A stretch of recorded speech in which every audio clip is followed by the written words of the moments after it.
everybody, welcome back to a brand new episode of Millennials Anonymous Podcast. Yes, it's your girl Lise Winnie and I am a fucking millennial.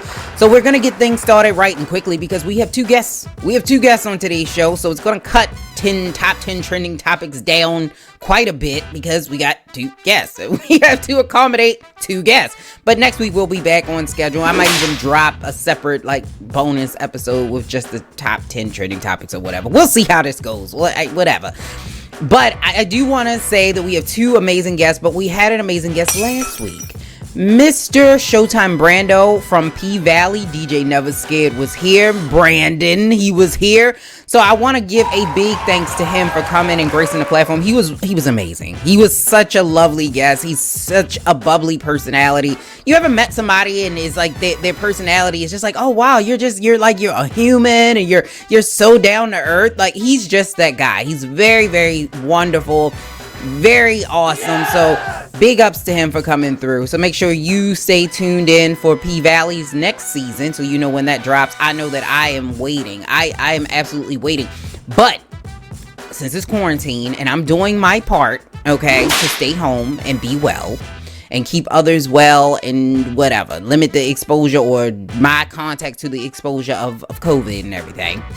There's another show that I think that everybody should watch, and this is Lovecraft Country. So I don't like sci-fi. I don't like scary. Now, I've watched scary movies and I've watched sci-fi movies. I've watched The Mandalorian recently, which is like a sci-fi film, but I don't like it was okay because Baby Yoda was cute and everything, but it wasn't really my thing. Like, I don't really do sci-fi. But this, the way that they bring in the messaging, the sci-fi, the horror, and it kind of like mix it all together. I think all Jordan Peele's projects kind of bring messaging in it. It's not just a scary movie. Like, there is some undertones in this show. It's some undertones in all of his stuff. And I think that this was excellently done. It was amazing because the storyline is unpredictable. You do not know where the story is going. And I'm usually one of those people that can predict the storyline. Even when some other people I don't know where this is going. Like, I'm very good at kind of like, I think I know where this is going. But this story has me all over the place. And I have no idea where we're about to go. I don't know where Hippolyta went at. I don't know if Uncle George coming back. Like, it's a lot of stuff that's just going on. And if you watch it, you know. Okay? You know. And if you have not watched it, please do. Amazing. Shout out to Jordan Peele for this amazing project and all the actors and actresses that are a part of this. Amazing.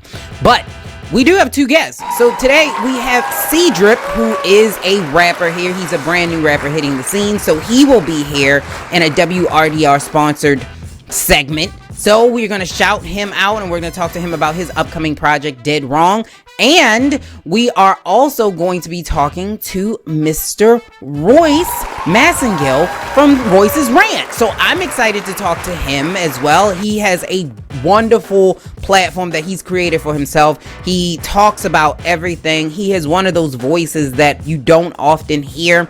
He's left and he's right. He's up and he's down. So we're going to talk to him because I think he exhibits a voice that's not often there. There's a void for a voice like his. So we're going to talk to him and you're going to learn about Royce's Rant in a minute. But before we can do that, we do need to get to these top 10 trending topics. It's a lot going on out here in these streets. We're going to make it cute, simple, sweet, short. Mwah. It's going to be beautiful. Okay.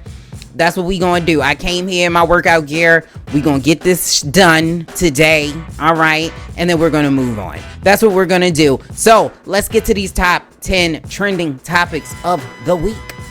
Turn that shit up. Turn that shit up. Turn that shit up. Turn that shit up. All right. Let's get into these top 10 trending topics of the week. So the biggest thing that's on everybody's mind.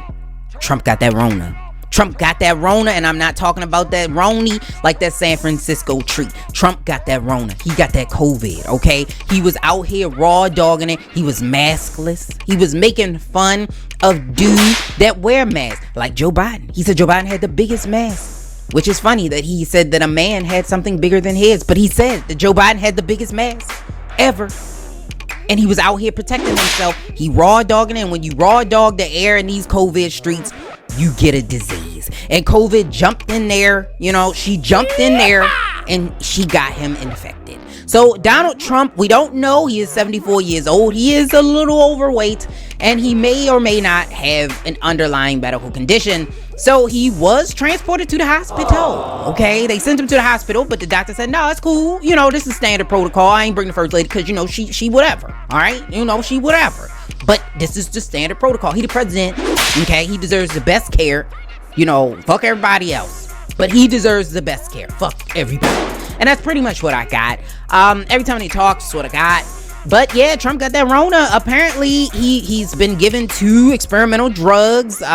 He may or may not have had some drops in oxygen. His doctor finally admitted that he has had supplemental oxygen. Trump is 74 years old, so he's up there. He's up there in age. We don't know how sick he is because the White House cannot give us a straight answer. So we might be fine. He might be very, very ill. We just don't. We just don't know, which is unusual. And he will not transfer power to Mike Pence because he's an egomaniac, apparently. Because every other person who has gotten sick has had a transfer of power who was not a dictator. They will transfer power. So, like when Boris Johnson got sick with the COVID in ICU, he transferred power. And we've even had it over here with George Bush had a couple procedures. He transferred power over to Dick Cheney. But for whatever reason, that's not what's happening here. Okay? And we don't know how this will impact the campaign trail. All we know that after the debates, Trump took a dip in the polls. I know a lot of people say, don't be talking about the polls, okay? If it ain't P-Valley, I don't want to hear about no damn polls, okay?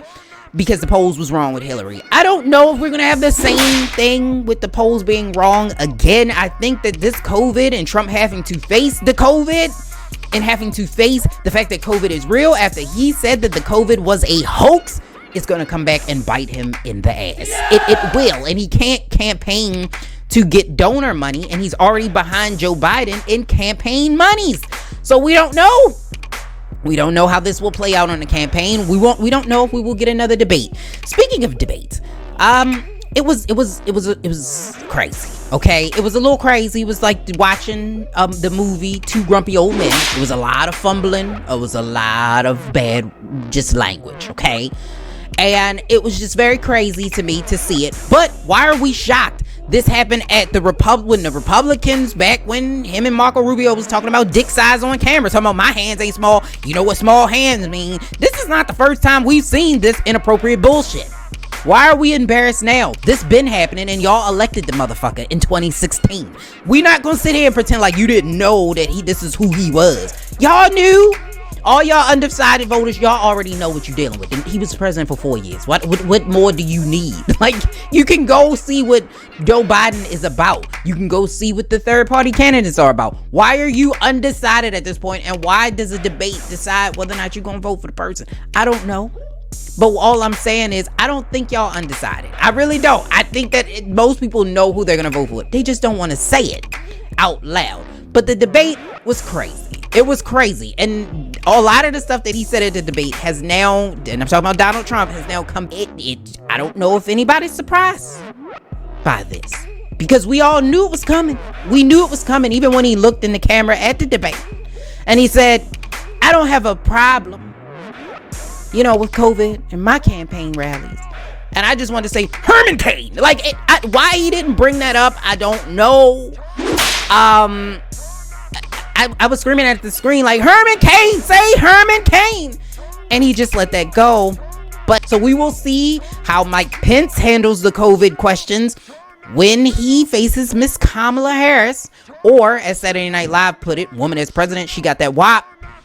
We will see how he will face Kamala Harris on these COVID questions after the president of the United States, Chris Christie, Kellyanne Conway, 2 Republican senators, and Hope Hicks, and a couple of other people inside of the White House all contracted coronavirus after they held a meeting, or I guess a rally for the Supreme Court nominee. We will see. We will see what happens. But at this point, Republicans are just still saying we going full force, full steam ahead. I don't know. Are y'all tired? Y'all gotta be tired. Y'all gotta be tired. I know you tired. You have got to be tired. This is exhausting. To have to constantly keep giving excuses for this motherfucker. Like your husband that keep cheating on you. You keep going back. Like, are y'all tired? Like, I'm just gonna leave it alone. alone. And speaking of COVID, the NFL has got a problem. I don't know. They're taking a page out of Major League Baseball's book, and they are having problems with players and staff getting coronavirus. The Tennessee Titans have not 1, not 2, not 6, not 7. They have 16 people who have now tested positive for coronavirus. Cam Newton and another staff person on the Patriots have also contracted coronavirus. And on the Chiefs side, 2 people have contracted coronavirus. I don't know what they plan on doing, because they were saying, okay, we was testing, testing every day. Apparently testing ain't stopping the virus. We got to figure out a way. Is the season going to end? I don't know. We just have to see what's going to happen. Like, Trump said he brought back Big Ten, so I'm pretty sure he not going to let the NFL go away, even though the president of the Big Ten said, I ain't, that motherfucker didn't make this decision. He was like, no dog, no, we didn't have that conversation. Stop. So he's taking credit for this, and I'm pretty sure he will probably take credit if the NFL continues to play as well. It's just crazy. And speaking of more COVID news, Chris Rock, my favorite comedian, is in a little hot water because he made a joke. He's a comedian. They make jokes, but he made a joke, and he said that President Donald Trump got COVID and he's rooting for the COVID, and people are up in arms and they all flailing around. And I was like, but I thought this wasn't real. Like, we just had a whole 3 months of y'all saying this wasn't real, and now it's real, and you want everybody to give this sympathy for something that you said wasn't real when you didn't care when there were over 200,000 Americans that they died from this. You didn't care then, but now you care now. It was a joke. I don't know if I would say he didn't say he wished death or anything. I don't know about that. I think sometimes people take comedy to the next level. It's ridiculous. And another big news from Saturday Night Live was Meg Thee Stallion. She actually is trending because of one of her performances. She had 2, and during her Savage performance, she made sure to be a social justice amplifier. She played a clip from Malcolm X saying that black women are the most unprotected women in this country, and she also played a soundbite from Tamika Mallory talking about the Attorney General for Kentucky being just as bad as the people who sold us into slavery to savages. So people are like, yes, go Megan, and she really used her platform for good. Some people were a little confused because it was like, you're twerking, okay, we twerking, but we doing it for the social justice. And maybe y'all might pay attention to it. If she twerks while you talk about social justice, maybe we might actually get a plan. You know what I mean? If she continues to twerk, we might actually stand together and come up with a plan. Dr. Dre wins big in his divorce settlement. Yes, he will not have to pay $2 million a month. And because he already pays for a lot of her expenses, the judge ruled like he's already paying for security and a couple of other things, so he will not have to pay her that $2 million a month, because apparently I guess the cost that he's paying is not necessarily the rates than what she was asking. But she was saying that she wants her own money because she doesn't really trust what's going on the other side, and I get it. But listen, Miss Nicole, that was a lot. That was a lot of money, and them expenses was outrageous. Okay, outrageous. Like that Reese's candy bar that used to be out there was outrageous. Reese's outrageous candy. It was like that. Okay, it was out of this world. It was crazy. Okay, but it's not over. The divorce is still going. It's not finalized, so she will probably still get something, just not $2 million a month, which is a lot of money. And congratulations to Miss Nicki Minaj. Nicki Minaj is a brand new mommy. She gave birth to a baby. We don't know if it's a boy or a girl. Lonnie Love did try to drop some tea and say it was a girl, then she had to backtrack, so we don't know. It may or may not be a baby girl, but congratulations to Nicki Minaj anyway.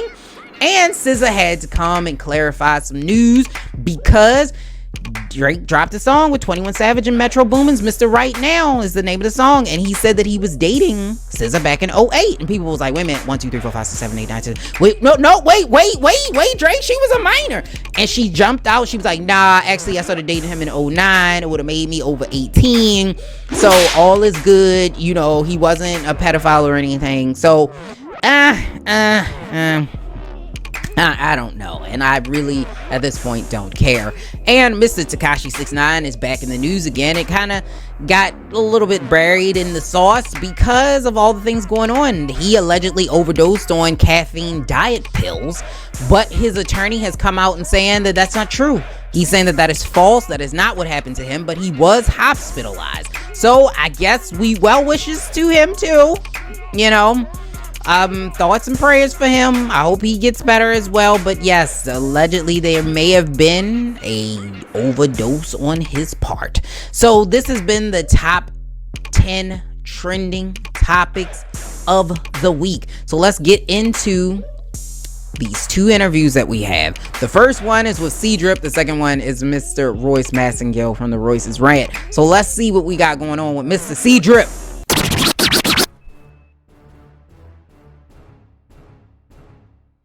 All right, everybody, we have a guest today, so I'm excited. I have talked to this gentleman before, and I'm talking to him again. He has a brand new song out, so we're going to talk about his song, we're going to talk about his career, but before I can do that, I have to introduce him. Welcome to Millennials Anonymous. C-Drip, how are you doing today? I'm doing good. How you doing? I'm doing quite well. Thank you for coming through. I appreciate you for being here. I know that you're technically Generation Z, so I appreciate you coming to Millennials Anonymous. So let's find out about you. So who's the man behind the drip? Oh, I know I asked you before, but we're on a brand new platform. There's certain people that may not know. So tell us about you. Who are you? How did you get started? Where are you from? Okay, see, I am CJ. Everyone call me CJ. I love sports. Football's my favorite. Okay, football season. Who's your team? I like the Browns, you know. I was hoping you did not say that. Of all the teams. That's unfortunate, but I'm a Ravens fan, so I have to say that.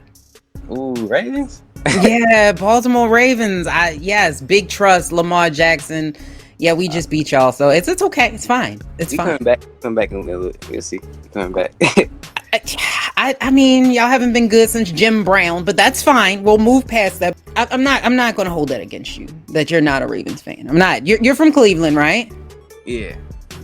That makes sense. So tell us a little bit about, like, where did your name come from? Because you're C-Drip, and I'm assuming it means because you got the swag. But is that where your name comes from? Yes and no. Okay. All right, so as I said, everyone calls me CJ. So we spell drip with a J for C-Drip because my name. But I got it from one of my friends in the group chat I'm in, because I was asking everybody, like, what's a good stage name I should have, and then someone said that because Young Thug and Gunna and all them, they created the drip. So and are they big influences on you? Young Thug and okay, coming from Cleveland, DJ Cochise is your dad, is that right? What was that like growing up with a father that's actually already in the industry? Well, it's cool because he always DJ at like little events that he'll take me and my older brother to. But what was it? Explain to us, because you were saying that he used to take you out. Is that where a lot of your musical influence comes from? Yeah, I guess he motivated me to do my own music because it runs in the family bloodline. Okay. My other brother, he DJs too. He started off rapping though at first when he was younger. Okay. Your older brother is a DJ, your dad is a DJ, and you said, I don't want to DJ. Why? I don't know. I like the feeling of just making my own music, listening to it. Like, okay. Okay, I got you. So you like being in the front, because a DJ has to kind of take a back seat. You rather be in the front. You get to shine. Yeah. Okay, I could see that. He got the dreads going. You got the little bit of the Drake-ness. I can see it. I mean, Drake doesn't have dreads, but I can see the Drake-ness in the face. You like a combo. I got you. I like it. I like the swag. Now, you're going through COVID. So COVID-19, as a brand new artist, you're coming into this brand new. How has this impacted you? Because you can't tour. You can't really go out to venues. You can't do a whole lot of a big press run. How has this impacted you as a brand new artist who's really coming out in the time of COVID? Um, I'm not gonna say it's too bad. I feel like for like the bigger artists already, it's bad for them because they have shows and stuff they gotta do. But since I'm a new artist, Mm-hmm. yeah, it's kind of cool because I could like stay at home and just record all day. So it's a good thing for a newer artist. Yeah. But if you start like doing shows and stuff, then it's probably not as good. Okay. Do you miss the interaction though? Because I know some part of being a brand new artist is really mingling with a lot of these people, and you can't. It's kind of stopped you from doing that. Yeah. I don't know. I only really talk to my friends that rap. We hang out still every day. All right, I can appreciate that. Now you have a brand new song that's out now. The name of the song is Dead Wrong. So explain the sound to us and the meaning of the song and any collabs that you did with or on the song. Okay. So the sound is just like singing, rapping, like melody type of rap. And then but the meaning behind it is just a little altercation I had with one of my friends. Okay. And then I just put it out on the song. Okay. So would you say that the vibe is like an angry feel? Is this a hype you up song? Like if you going to play, let's say football, you going to play football, is this the song you putting on, or is this the song like you reflecting? It's like I reflected, but with the like how the beat goes, you could use it to turn up though. You could. Okay. You should have sent it to your boy Odell back when he played us. I don't know. Maybe he needed it. But I'm gonna move on. I'm gonna stop. I really am. But we're gonna play the song so that everybody can hear the song. So I need you, C-Drip, to roll to your song for those that may not have heard it, so that they can hear your song. So you gotta pump it, you gotta hype it up. So when Odell Beckham hears this, he can be like, listen, we're gonna have to play this for the Browns so we can actually win more than 3 games this season. So tell them, pump it up for them. Dead Wrong. All right, so we're gonna play Dead Wrong. It's the song that you need to play if you play in football, or even if you sitting in your room reflecting on a beef or problem you may or may not have had. So let's roll to that.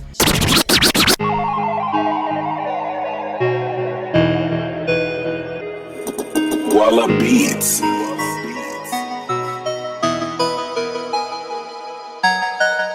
Slime bar hurt, but you said though. Broke me down to Legos. Just woke up in her bedroom. Ain't sure I know that you did wrong. Put to your spot in the air though. Made me drop my damn phone. But we start getting money, that's how they act though. Most of these niggas ain't funny, ain't get it back though. Big dog, I'ma just lay low. Big dog, she do it, I say so. Nigga keep talking this up, that's what I said for. If nigga keep trying your luck, you could've been gone. I don't know who's really with me. Got my girl here to lift me. Thought my dogs were kin to me, but my dogs were a friend to me. They said that you support me, then how you abort me? Fake ass nigga, why these niggas be so corny? Real ass bitch by me, I know she adore me. Get right behind it, shot it, I know she want more of me. Slime bar hurt, but you said though. Broke me down to Legos. Just woke up in her bedroom. Ain't sure I know that you did wrong. Put to your spot in the air though. Made me drop my damn phone. But we start getting money, that's how they act though. Most of these niggas ain't funny, ain't get it back though. Big dog, I'ma just lay low. Big dog, she do it, I say so. Nigga keep talking this up, that's what I said for. If nigga keep trying your luck, you could've been gone. I'm smoking moon rock, make you moonwalk. Molly saying 10, open up, make your bitch talk. I don't pause ass, you don't wanna get me pissed off. Passing pill to these bitches, man, they call me Chris John. I can't even see y'all, Chanel double C, yeah. Pearls on my glasses, can't nobody fuck with me, yeah. $600 black frames, look at these, yeah. Spider hoodie under my chain, I'm so clean, yeah. Slime bar hurt, but you said though. Broke me down to Legos. Just woke up in her bedroom. Ain't sure I know that you did wrong. Put to your spot in the air though. Made me drop my damn phone. But we start getting money, that's how they act though. Most of these niggas ain't funny, ain't get it back though. Big dog, I'ma just lay low. talking this up, that's what I said for. If nigga keep trying your luck, you could've been gone.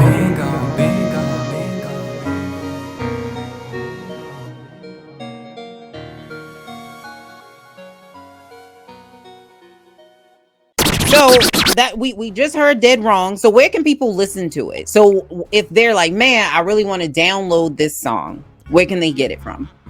It's on other streaming sites like Apple Music, iTunes, Amazon. Okay. Tidal. Tidal. All of it.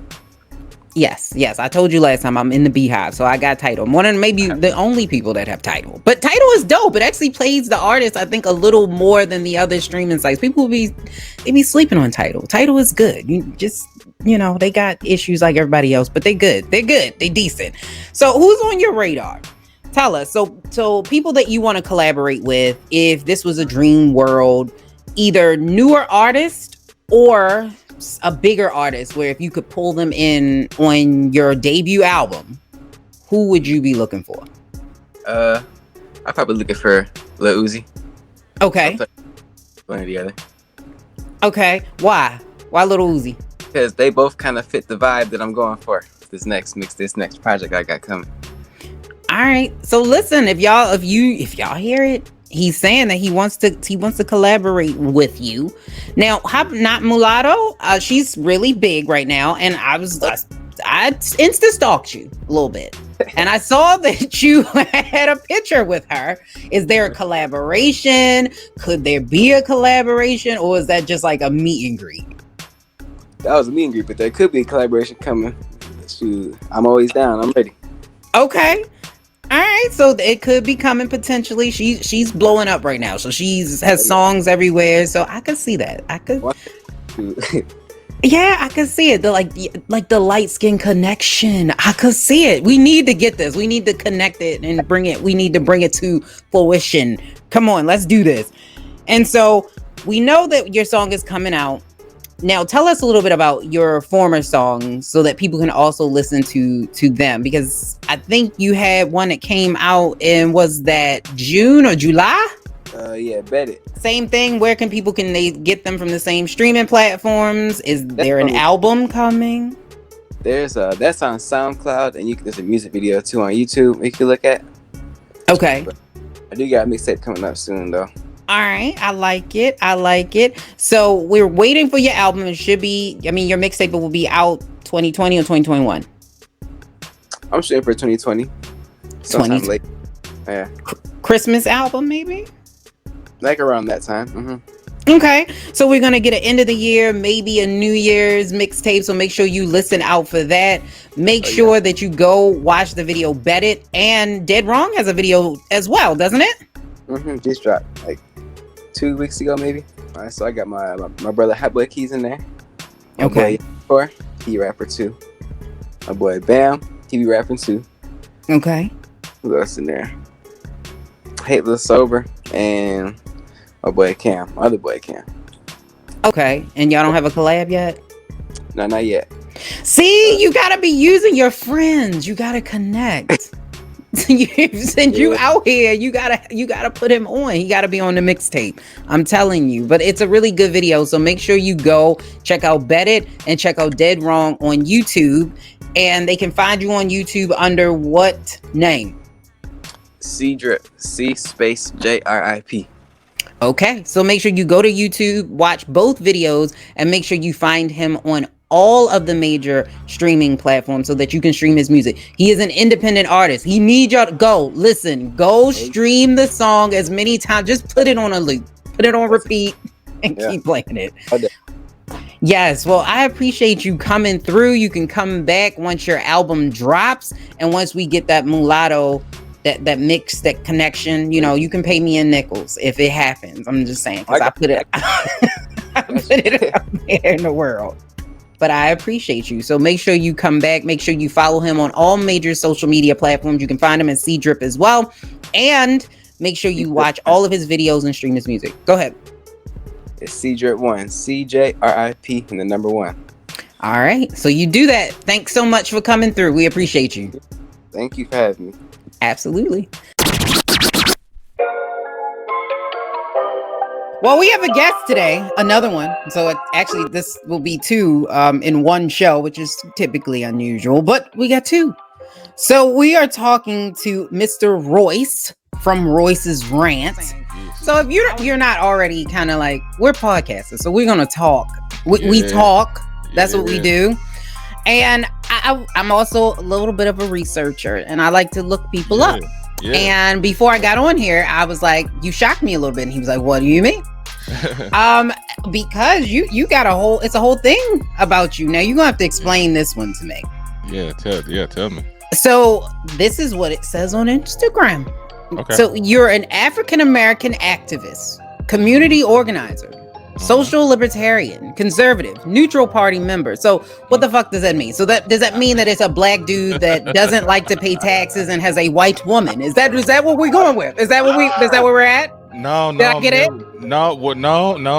All of them are wrong. You know what I'm saying? Okay. There's 1 year I didn't pay taxes though, so you were right about that. Okay. You did what I'm saying, and I don't know who that was. I think it might have been my twin who wasn't doing that. My twin. Yeah, that's what I'm saying. IRS. Yeah, something like lying. that. He was lying. Yeah. Y'all have a long lost twin somewhere. You know what I mean? But well, see, actually, my producer came up with it after we had a lot. Shout out to Joshua Levitt, my producer, man. But we shout out to him. Yeah, man. He's dope. Been my best friend and partner for about 13, 14 years. And he came up with that because we had a conversation, because he be challenging me. He's like, what are you? Who are you? You know what I'm saying? Like, what are you, where are you at in your life when it comes to this? And I'm like, man, I like this and I like this. And so we were kind of looking up terminologies and definitions of certain things, right?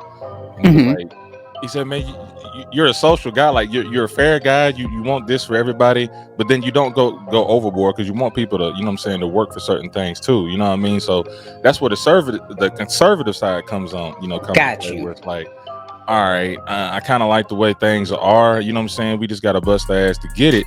But then on the libertarian side, you know what I'm saying, that social side is like, man, I want everybody to have a piece of the pie, you know what I'm saying? And let me show you how to get it. So there's some things I agree with the red, some things I agree with the blue. So that makes me purple. So okay. Minus so the white are you registered independent?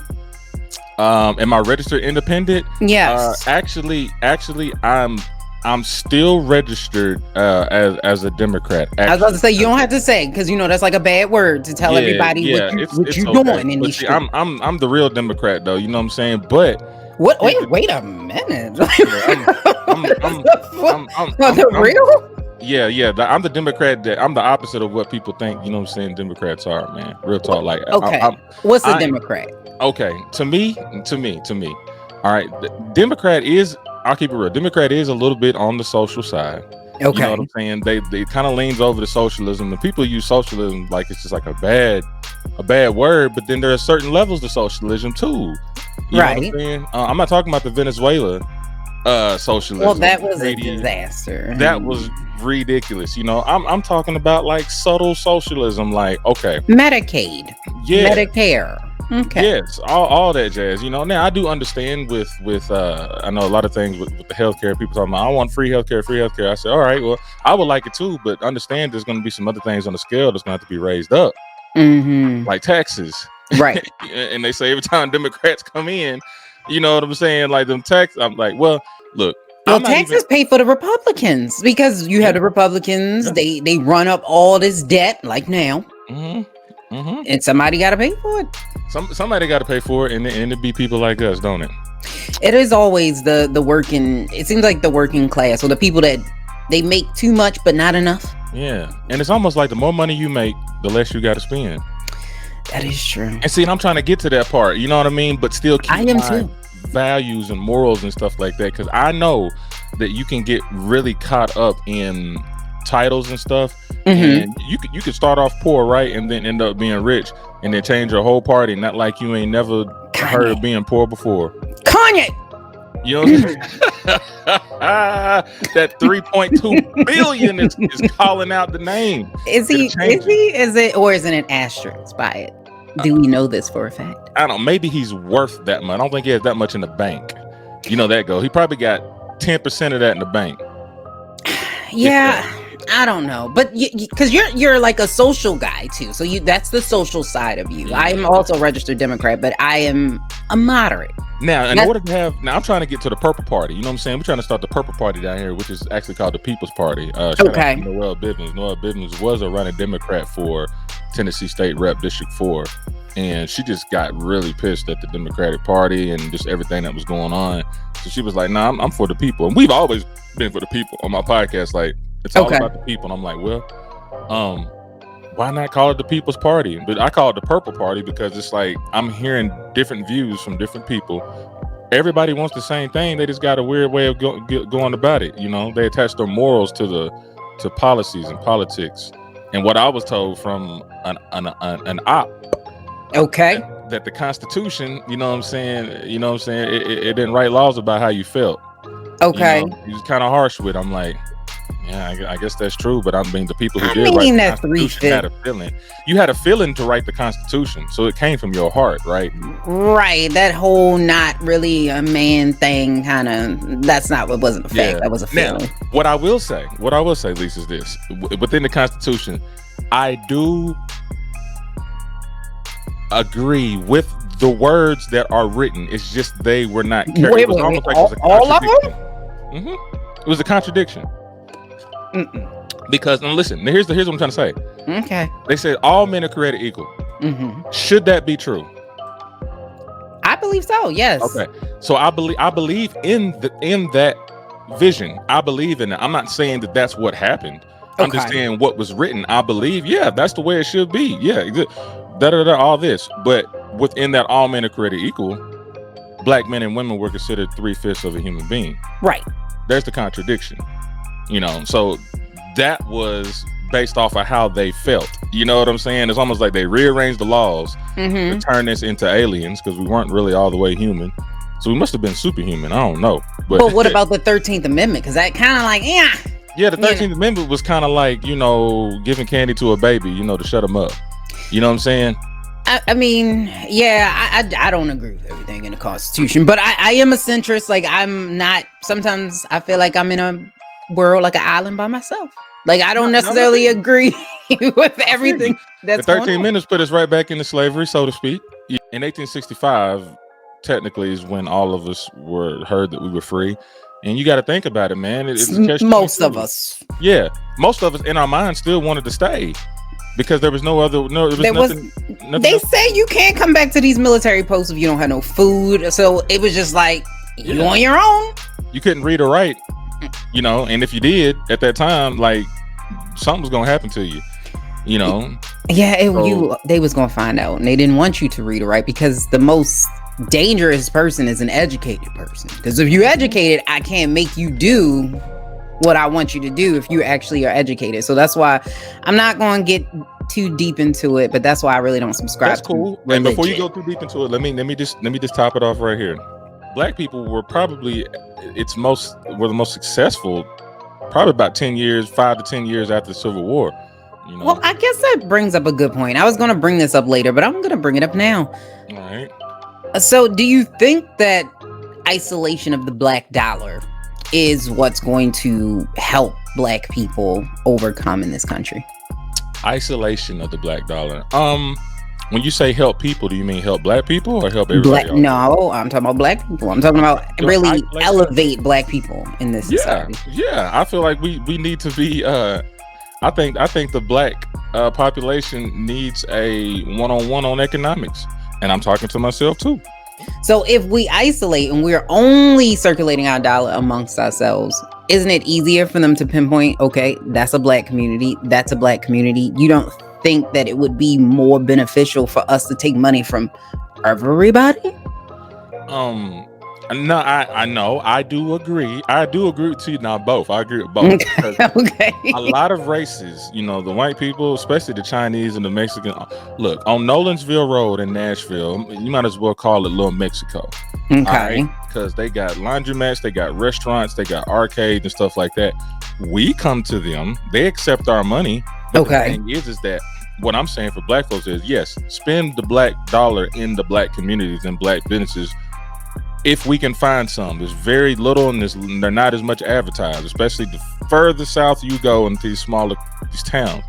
Keep the black dollar circulating. Yes, I would invite other monies in too, but that money you get, let that circulate within the community. Actually, historic statistic fact, well over 100 days in 1921 during 1919, 1921 during that Red Summer in Oklahoma, they actually circulated the dollar longer than any city in the country at that time. It was well over 100 days. Okay. They kept the dollar circulating, and when you keep the dollar circulating, man, it's all going back to that community. You know what I'm saying? It's keeping jobs in the community, building more jobs in the community, boost morale. You know what I'm saying? So yeah, Okay. it's beneficial to do both. Keep it in and take it in from anybody. Yeah, but I mean, creating a business and circulating the dollar and finding black businesses, even though we don't have any distributors, like even if we open up stores, we're buying the stuff from them. So we do need to focus on really becoming the distributors of a lot of these products as opposed to just buying them from other people. But that's another issue in and of itself. Yeah. But when it comes down to really trying to elevate, what I'm trying to say, I guess, is can you really elevate in the United States of America, become the top tier in the United States of America, have more black people sit in those seats if we are only with us? If we're not willing to be uncomfortable or sit in those situations that may make you uncomfortable. Can we do it? I believe we can do it, but I believe we're going to be disturbed a little bit. Okay. We're going to have some disturbance. Okay. I think I'm not going to say the same thing that happened in 100 years ago is going to happen now, but they always find a way to defame what you're trying to build. You know what I'm saying? Like, for instance, if we were to build a Wakanda here in Tullahoma, right? Mm-hmm. It always seems to be somebody in your community that don't like what you're doing. Okay. Just like in Belly. He eating that bananas and I don't like that shit. The dudes came all the way from New York and set up shop. I'm gonna drop a dime on them. You know what I'm saying? Like, right. There's always that. So okay. It's not only you have to look out for the opposition, but then you have to look within your own. You know what I'm saying? Because we have been conditioned even since slavery to turn against each other. Hence the Willie Lynch letters and stuff like that. That's a lot of people. I'm gonna keep it real. I think a lot of our black folks don't really appreciate a true activist. You know what I'm saying? Putting his life on the line. I don't feel they feel that anymore. How so? Because we respect, I mean, everybody that we consider, like, I guess, a martyr in modern day times, we respect them. Okay, I say name one. People put Colin Kaepernick in that lane. Okay.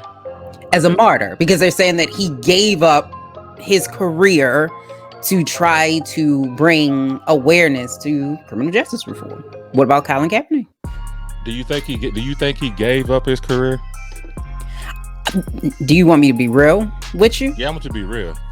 All right, so I'm about to piss off a bunch of people. Okay.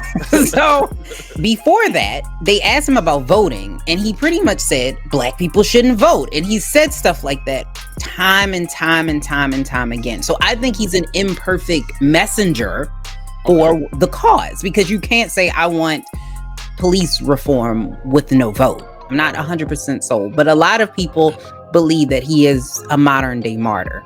He's a modern day Martin Luther King. But so, yeah. What are your thoughts on Colin? Colin, man, I'm gonna keep it real. First, you know what I'm saying, I was kind of excited because I didn't know what was going on. You know what I'm saying? Because of course, you know what I'm saying, he already had bukus of money prior to that. You know, he had been to multiple playoffs, Super Bowls, stuff like that, right? If I'm correct, I think they won one during this time. They didn't. We the Ravens, my team, beat them. Yeah. Okay, we're gonna act like that didn't even happen. Oh yeah, those shitty ass Tennessee Titans. I'm still not over that. Going on right here. Yeah, I'm not over that. But go ahead. Colin, I started to question what was he doing it for, and did he know what he was up against? Did he realize that it was going to spark such attention and a complete movement? I don't think so. I don't think so either. So I think he kind of rode that wave, like, oh, okay, I gotta do something now. All right, I gotta stick to it. I just think that in this day and age, we are so temporary. We go with trends. We really don't look into what we believe in Okay. what we say we believe in. We just kind of ride the wave. This looks good, just like it looked good in '68 Olympics. You know what I'm saying? It looked good, but at the end of the day, what kind of example are you? Or what kind of example? Or what example are you setting? What are you trying to say? Let's just say this. He did this during. This is like during like the height of all this police brutality, which is actually been going on forever and ever. It's now being filmed. Media's right. I'm not gonna hold that against him though. You know. Nah, you know what I'm saying. But my thing is just like, yeah, we're not gonna do any research on why we doing it. We're just gonna do it because Black people are we coming emotional right now. You know what I'm saying? You know you're about to piss a bunch of people off, right? That's true. You know, I'm just saying. Black people are emotional. I'm emotional. All too. people emotional? Huh? All people. Oh, so now we're gonna do all people. We're gonna all lives matter the shit out of this one. This is all people are emotional. People. Okay, all people are emotional, but I'm gonna keep it real. Black people just got a little bit more hood mad in us. It's what I call hood mad. You know what I'm saying? That struggle mad. That trailer park mad ain't something you want to fuck with. Oh, you know what? That's true too. Nah, that's true too. I agree with you on that. So that 8 Mile. Yeah. Okay. But I'm gonna say it like this though. I'm gonna say it like this. All in all, I just think regardless, I don't care. If a Black woman or a Black man comes and says I'm running for this or we're doing this for this and then you get excited. It's cool. I got excited too when Obama was president. I voted for him as president in 2008, but I didn't in 2012 because I got caught up in the hype. You know what I'm saying? When you look at it now, let's jump into another topic with with Ruth Bader Ginsburg. The Republicans are gonna completely for years sway the Supreme Court and everything that we hold near and dear to us. Police reform, when we're talking about criminal justice reform, all of these things are probably gonna get to the Supreme Court. How does that make you feel now? Because it's not really a whole lot we can do at this point when people say, hey, I'm gonna sit out, the president doesn't matter, but it does. And he appointed 160 some plus judges. Well, I mean, that was the only time I didn't vote. Okay. You know what I'm saying? I'm gonna make you feel bad. Yeah, no, that's okay. But I'm gonna make you feel bad. I really don't. I really didn't feel bad about it all. Especially when you come out with a whole mixtape about it. Like I was not. Look, one of my lines was my cousin was getting mad at me, and I was like, excuse me not for waking up and picking cotton balls. You know what I'm saying? But it wasn't trying to be disrespectful. It was just trying to be like, I'm not going to be in that oppressed state to where woe is me. We done figured out the truth. We know what's going on. We know what they're trying to do, and we're trying to get up out of the matrix. So no, I understand my auntie, was picking cotton. I understand you as her daughter were picking cotton because it wasn't too many jobs available. Auntie only had 4 grades of school. You know what I'm saying? Drop out. So I understand that, but you're not gonna get me to do that now. Oh, okay. You can't get Black people to pick no daggum cotton. You tell a Black person that we some cocky, spoiled motherfuckers right now. We got our rights. You know what I'm saying? We is some bougie motherfuckers. We not picking up no cotton. I'll be damned. I know I'm not. I'll be damned. People need jobs and stuff like that. All right, we got to pick out in this cotton food. We're gonna look at you like you crazy, bruh. No, I don't care if you're paying me to pick cotton. No, but these conversations remind me of your YouTube. Is that separate from your podcast? Because some of these topics, like does size matter? Can you be pro-Black and have an interracial relationship? Yeah, I got all types of stories with that. Yeah, I mean, that came from the first season. That first season, I wanted everybody to know who I was. Okay. Are they separate or the same podcasts than the YouTube? I'll let the audience decide that. Okay. But it just. And I guess one of your questions you might ask is like, okay, so you see the contrast in season 1 and season 2. So season 1, I'm letting you know the real rap raw about me. You know what I'm saying? My credit card fraud days. You know what I'm saying? My weed days. Selling drugs and shit like that. Like, okay, we can talk about that later. But what happens in the second season is I started to find my purpose on what I really wanted to do. Actually, I knew what I wanted to do. Okay. That first season, I wanted to get me out of the way because I know I'm going to be judged, but just in case anybody want to pull something out, like, oh, okay, well, y'all already said it. Like, I'm unapologetic about being sexually abused, you know what I'm saying, by the same sex for 5 years. Okay. I'm not ashamed of being in cheating relationships. You know what I'm saying? Of my past. I'm not ashamed of being promiscuous. I'm not ashamed of selling weed. I'm not ashamed of the credit card fraud and stuff like that I didn't cop for, and statute of limitations. I can talk about it now. So. Okay. Yeah, we don't know. No incrimination. No, they all good. It's my twin brother. Okay. So, Yeah. but that season, twin, that one you told me Yeah. about. Okay, got you. The second season, you know what I'm saying, we started off with a former colleague of mine from high school. She was a Hall of Fame basketball player here in Tullahoma, and she became a police officer in Nashville, Tennessee. And shout out to Nashville. Yeah, shout out to Nashville, man. During her 5th or 6th year of being in the academy, she was actually raped by a fellow police officer. Really? Yep. It's actually all printed up in there. Monica Blake. She told her story. The charges got dropped from rape to sexual assault. She ended up suing the department for. Oh my goodness. For money that should have been more, to be honest, but she sued the department, you know what I'm saying, and now she's actually she got blessed with a job down here to teach criminal justice. Go figure. Okay, awesome. So that was a blessing in disguise, you know what I'm saying. But once we started to see the effect that it had for interviewing her and the rallies that I went to in Murfreesboro, how that happened. Look, I was just going to get some weed. I was going to meet my guy at a rally. Couldn't find them, so I ended up filming the rally. Next thing you know, I got a bullhorn in my hand leading 200 people to the police station and on the news. Okay. All right. All that from just getting some weed. So I knew at that point, I was like, okay, God, I know what you want me to do. I know what I want to do, but you're using one of my vices to get my attention. So in search of green, I ended up leading people and coming up with ways to work with the youth in the community, and here I am now. So that's where the politics come into, because I'm like, well, if I'm going to be involved in the community and I want to help, especially my black youth out, especially from where I'm from here, I know I have to get involved with politics and see who's shaking and moving, who has the key to this. So it's really more like of me learning. So a lot of people would say, like, man, you got a lot of white people on your show. I'm like, well, I'm from Tullahoma, where only 12 black people graduated. You know what I'm saying? And then, like, night and day, I go to a HBCU. You know what I mean? Did you just say 12? 12. So if you had extra fingers, you could count everybody on your fingers. Yep. I can use my toes. That's crazy. Is that... Oh, do you live in a town like that now, where you're predominantly There's white? probably only... It's not even 10% black people here, but like 9%. Now I'm gonna make you take your black card out, because I don't know if you got one. Okay. Do you have a black card? Did you watch Boys in the Hood? Yeah. Okay. All right. You seen The Wiz? Yeah. Okay. Do you have Kool-Aid and sugar in your house at the same time? At the same time. Matter of fact, I don't use no measuring cup. Okay. A measuring cup. Okay. All right. Okay. What flavor? What are the flavors? It depends. I mean, red is usually my favorite though. Okay, good. You said it. All right. Like if you was gonna say tropical punch or something, I was like, But see, it's red. The flavor is red though. You know why I like the red? Because this is weird though, but I like the stain that it leaves in the mouth. It just lets you know you put enough sugar in it. No. Okay.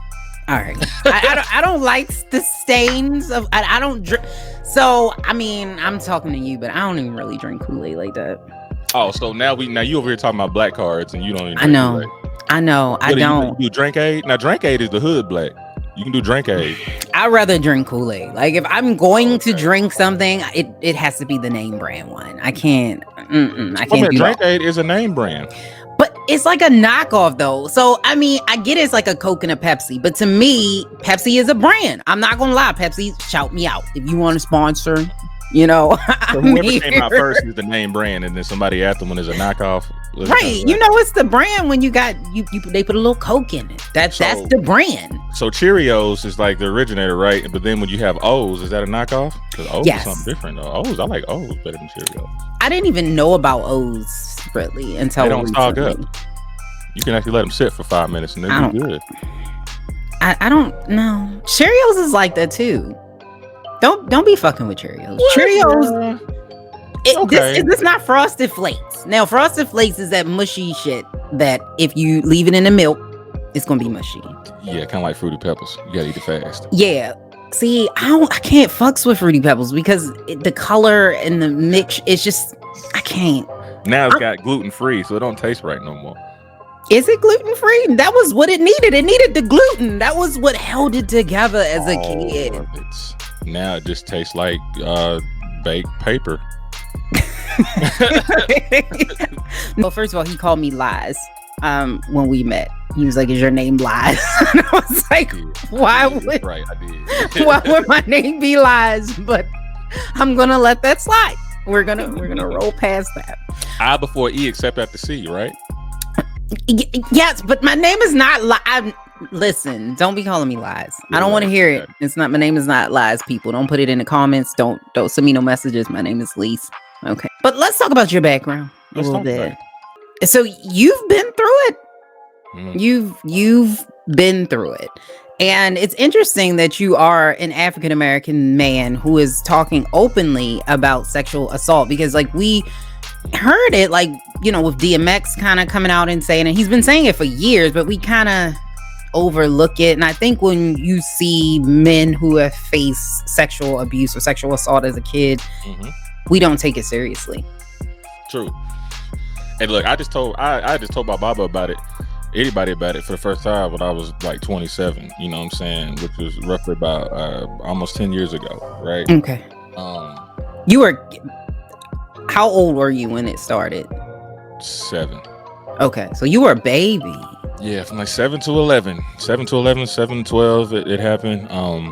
I told my mom about it not even 10 years ago, and she was just like floored. She was like, "Why didn't you tell me? So I would have killed that dude." I'm like, "Well, Mom, I was 7. I didn't know." And this was a relative, like a connection or neighbor that lived 2 houses away from me. He was like 12, 13 years old. Remember the name clearly, you know what I'm saying? Just playing Sega Genesis in my mom's room and stuff. I think my mom might have been upstairs or something like that cooking, and like the first time it happened, you know what I'm saying, like straight up, you know what I'm saying, the dude performed oral sex on me, and I thought it was something normal. I didn't know nothing about it, you know. Well, you were 7. Yeah, and so I might continue playing video games, like, oh, okay, I guess, and it just became like a habit, you know what I'm saying? Different places. I didn't feel violated, and I'll tell you what I felt. I felt confused. I was a little confused because, you know, he was saying stuff like, you know, I feel like a girl inside and shit like that. And I'm like, how you feel like a girl? You know what I'm saying? Like, now, mind you, I don't know about the anatomy or nothing of a woman. I just know I got something dangling down there. You know what I'm saying?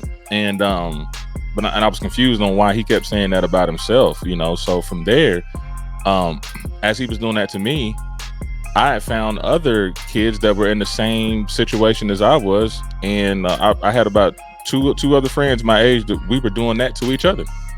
I was gonna ask you, is that what kind of stemmed your being promiscuous? Were you overcompensating for what happened to you? I feel like I was. Yeah, I felt like I was making up for what was done to me, but for some reason I couldn't explain, well, which I knew what it was, but I had a high sexual libido. Okay. You know what I'm saying? I'm talking about to the point to where this may sound weird, this is gonna throw you off. All right. But I could smell a woman. I mean, if you could, maybe she just wasn't fresh. Like I'm not. No, I could just smell her sexual aroma whenever I felt like they were like pheromones. Kind of like that. I just didn't know what to call it. I just knew that particular chick was down. I began to sense when that chick was down to get down. I knew when a woman was a freak by the way that I could smell her essence. I've been with chicks that you would think was like, you know what I'm saying, valedictorian and just stayed in her seat and did her studies. All the women I've been with have this some type of attraction that I like about them. It could be the way they talk. It could be their eyes or even their nose. I mean, you know what I'm saying? Like, I just, oh damn, like, okay, cute. That's interesting. Yeah, That's it's weird. That's interesting. I never heard that before, but men are strange creatures. We are. Men are very, very strange. Have you seen your abuser since it happened? The last time I saw him, I might have been in high school. When I came up to visit my mom, I was at the Sportsplex in Nashville, like ice skating and stuff. Okay. And I had ran into him then. Just didn't really say much. Just kind of froze. And the last time I saw his mom, I saw her. What's it, 2020?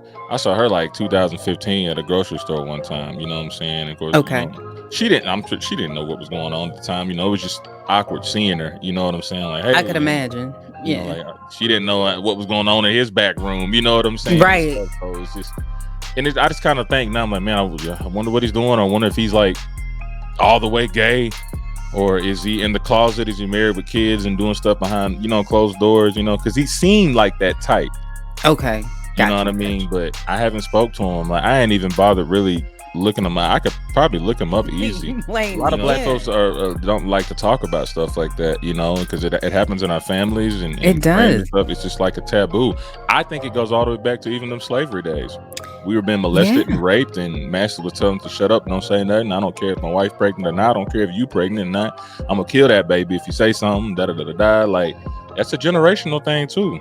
That's very, very true. It's very true, and it's unfortunate. And I think that's why when we see things like what happens with R. Kelly, we tend to get mad at the girls, as opposed to, this is a grown-ass man that shouldn't be doing this. Like, no, we're not going to get mad at him. Okay, because you like to step in the name of love. Okay, no. Right.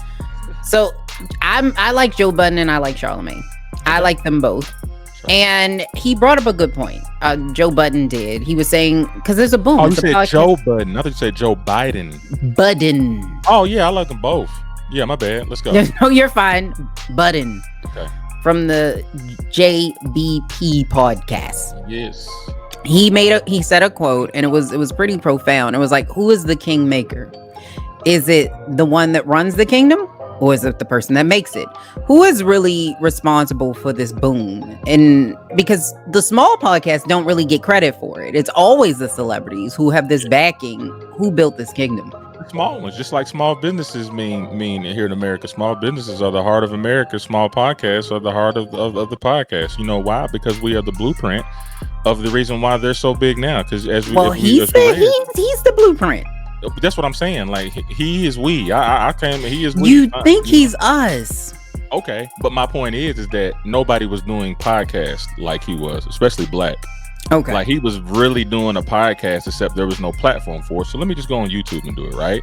So as the years went on, you know what I'm saying? Other people were slick doing podcasts too, but they were forgetting about Joe Budden because he wasn't on the radar, the mainstream radar. All of a sudden, Spotify picks him up, whatever, They're seeing how he's running it.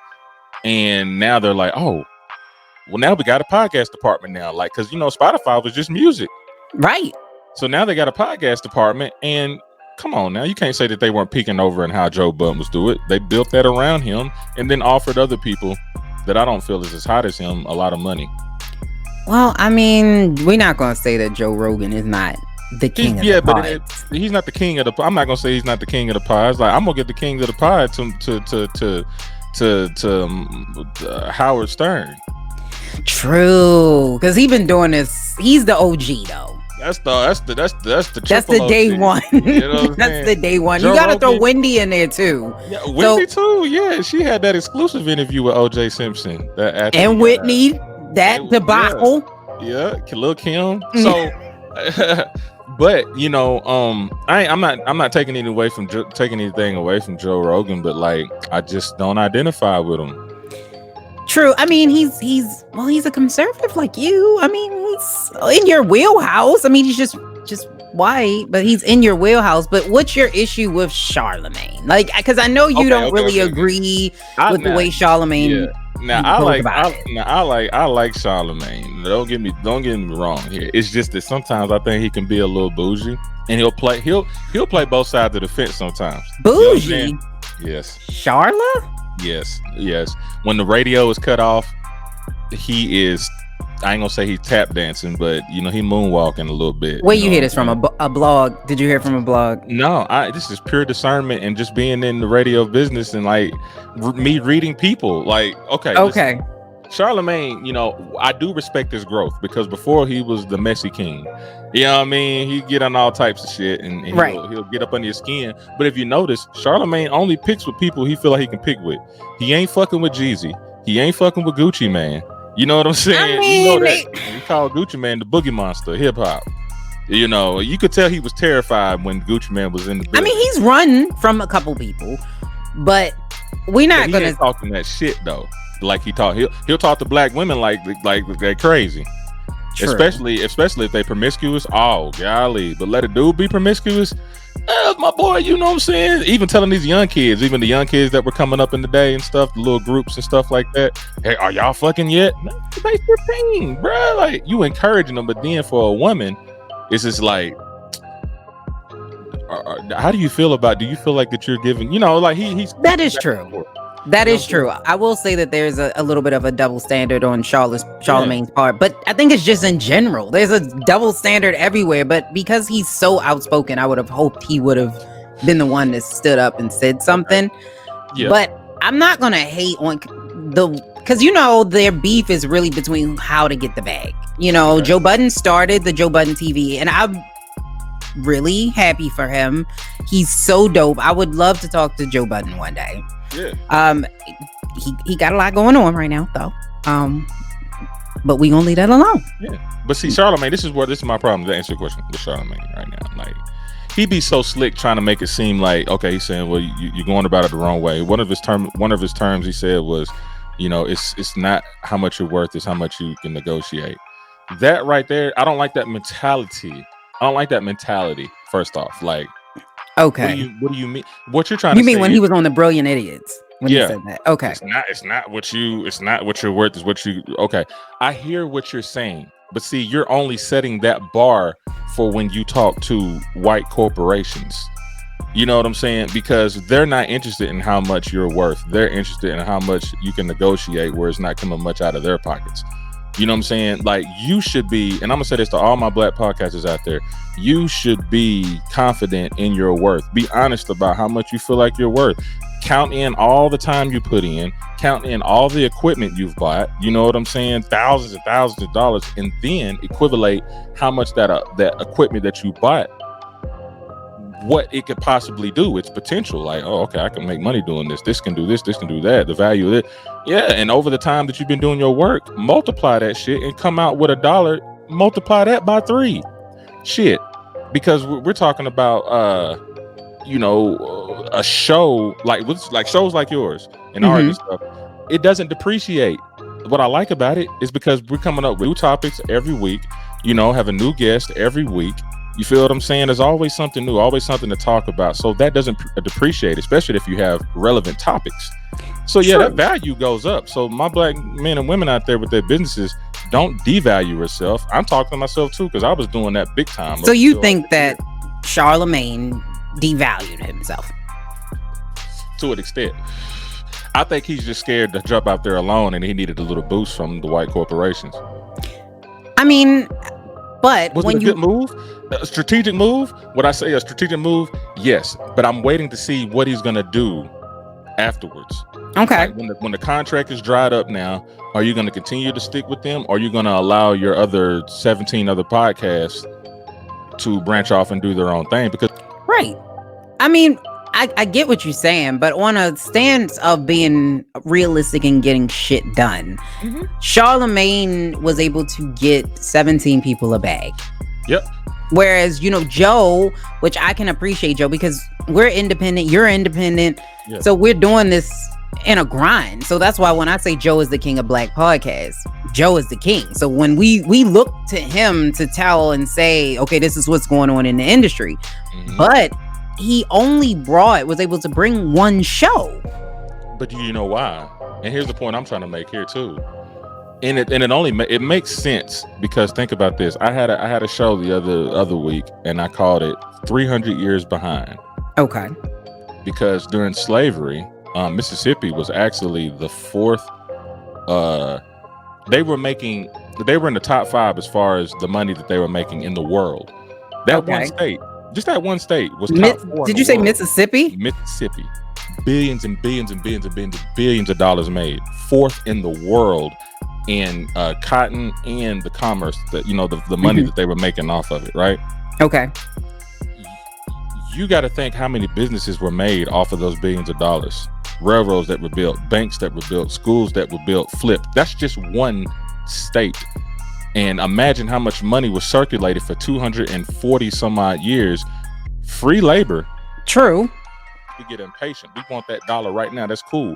But don't think that those white people out there with those corporations didn't start from the ground up.